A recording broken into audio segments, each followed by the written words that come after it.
જો તમે સુરતમાં વસવાટ કરો છો અને પાળતું શ્વાન રાખવાનો વિચાર કરી રહ્યા છો તો આ નવા નિયમો ખાસ જાણી લેજો. કારણ કે તમે પાળતું શ્વાન રાખી શકશો કે નહીં તે માત્ર તમે જ ડિસાઈડ નહીં કરો. હવે તમારી સાથે સાથે પાલિકા અને સાથે સાથે તમારા પાડોશીઓ પણ નક્કી કરશે. હવે પાડોશીઓ નક્કી કરશે કે તમે પાળતું શ્વાન રાખી શકશો કે નહીં. જે હા, આ નવો નિયમ છે પાલિકાનો.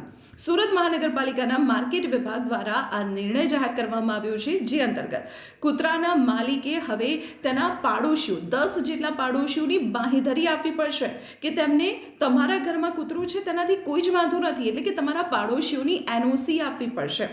આ નવા નિર્ણય પ્રમાણે તમારે પાડોશીઓની સાથે સાથે સોસાયટીના ચેરમેનની પણ બાંહેધરી આપવી પડશે.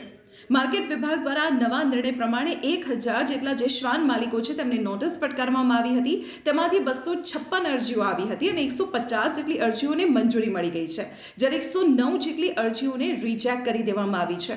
માર્કેટ વિભાગ દ્વારા એ પણ કહેવામાં આવ્યું છે કે જો શ્વાન માલિક આ નોટિસનો અનાદર કરશે તો તેને મોબાઈલ કોર્ટમાં રજૂ કરવામાં આવશે.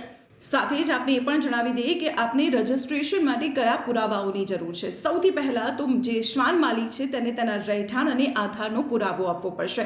આ સાથે કૂતરાના રસીકરણના પુરાવા, ફોટોગ્રાફ અને જાતિની પણ માહિતી આપવી પડશે. તમામ દસ્તાવેજો વોર્ડ ઓફિસમાં એક ફોર્મ સાથે જમા કરાવવાના રહેશે. જો તમે સુરતમાં વસવાટ કરો છો અને શ્વાન પાળવાનો વિચાર કરી રહ્યા છો તો આ નવા નિયમો જાણી લેજો. જો કે અત્યારે સુરતમાં આ નવા નિર્ણયનો વિરોધ પણ થઈ રહ્યો છે.